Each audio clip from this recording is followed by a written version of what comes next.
Hello, I'm Charles from Charles in Photography. At the start of the month, I did a YouTube video tutorial on how to photograph the full moon rising above the horizon with a foreground object.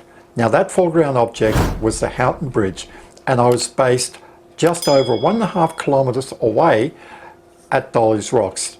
And I showed how important it was when we're photographing the full moon to have something quite significant in front of the full moon, just to make the moon relative and to give it some more emphasis. But at the moment, we're not in the full moon cycle. The moon is only half full. 2 nights ago, I decided just to go into my backyard here and photograph the moon being half full. Because of the way the moon rises and sets, it's only full or at the new moon when it rises at sunset. So if I was trying to photograph the half moon at sunset, it would actually be just about vertically above me, which is very hard to do. So I waited till around 10 o'clock at night to start taking some photos. Now I use the Nikon 200 to 500 millimeter lens on my new Nikon D500. Now not everybody can actually afford a lens this big, like from 2 to 500. A lot of people would only have a 70 to 300 millimeter lens. And in this tutorial, I'll actually show you also that even at 300 mils, you can still get very nice photos.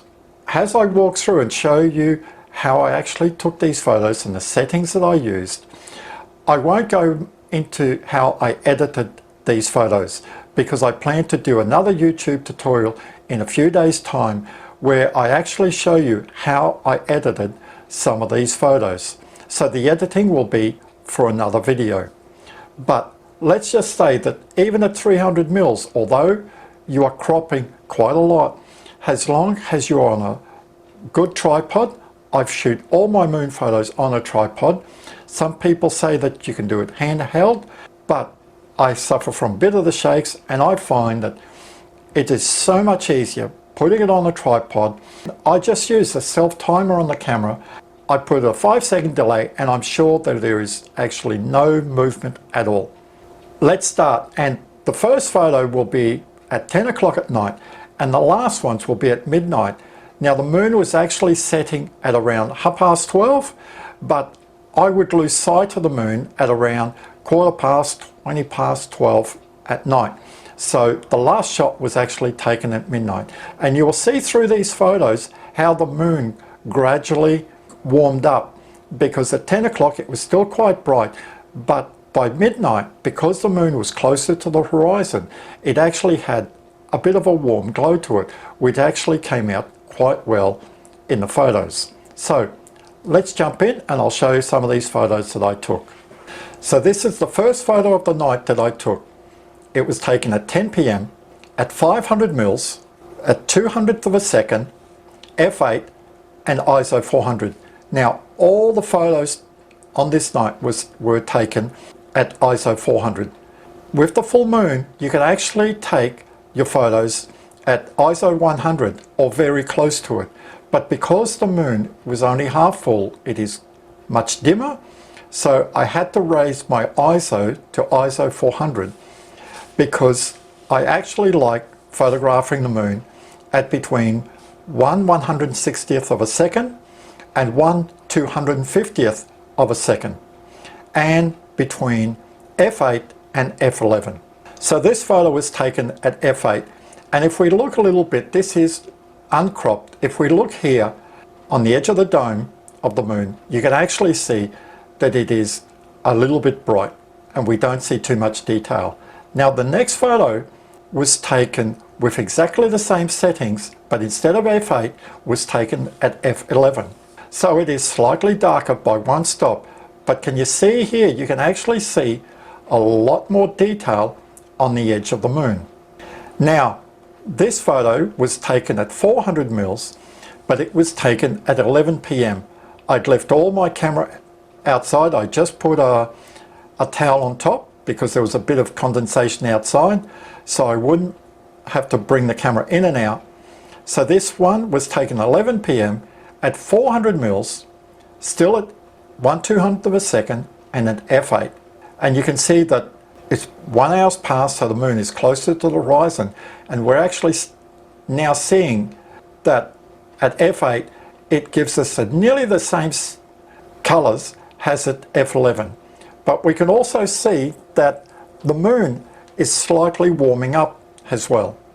Now this photo was taken at 300 mils, just about a minute after the 400 mil photo, and I've just increased from f8 to f9, and you can see that across the frame the moon is actually quite small, but at the end I will actually show you that when I actually crop them down you can actually see quite a lot of detail. Now this photo was taken about 30 seconds after the 300 mil shot at 500 mils and at f8. Now I waited half an hour and I came back and I took another photo of the moon now at 500 mils, and now the moon is actually getting close to the horizon and it's starting to warm up quite considerably.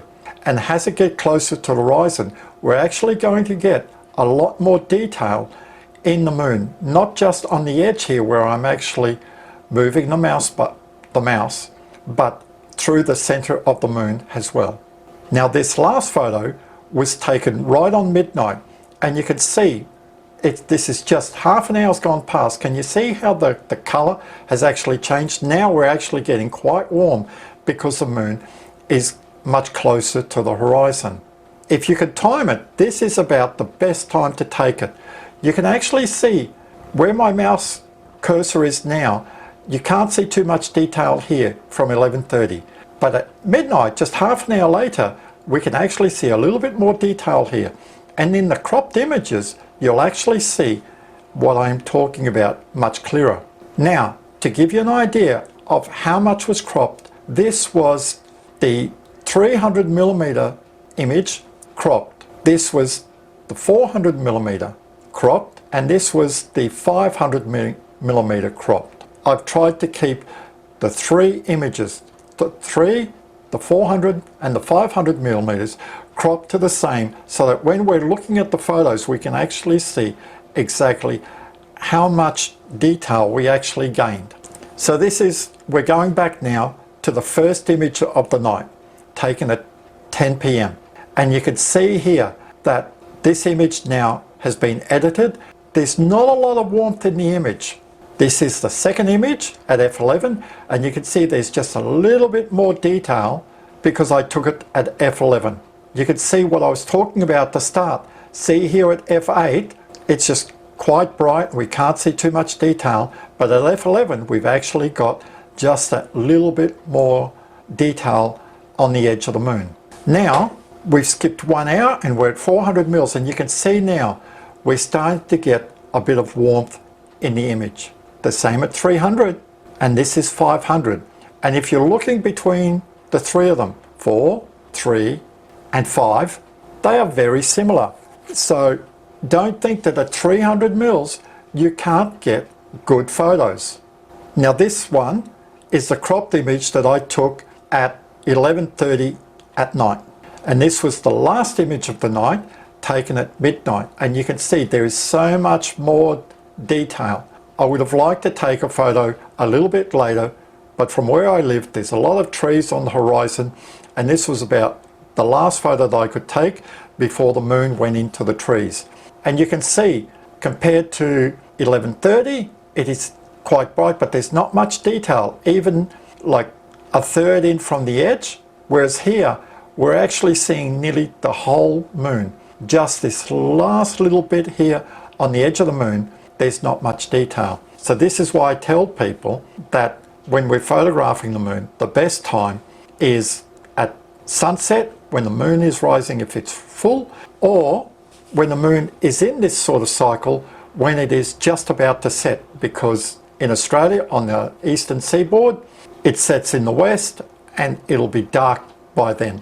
So you'll actually get some very nice colours and very nice detail of the moon as well. Now here is just a side-by-side comparison between the 300, the 400 and the 500 millimeter images. So this is the 300 millimeter, This is the 400mm photo, and this is the 500mm photo. Now I can see that there is a slightly more detail in the 500mm photo compared to the 300. As you can see, even at 300mm, you can still get a very nice photo of the moon with quite a bit of detail. Yes, it's not as good as the 500, but it is still a very nice photo. In the YouTube video that I'm going to do next, where I show you how to edit, this is where you can actually get quite a bit more detail and add a bit of contrast, a bit of texture to your image, and a bit of clarity to actually bring out a lot of these small craters and all that. Make sure you watch that video when it comes out in about a week's time, and it'll give you an idea of how to edit your photos.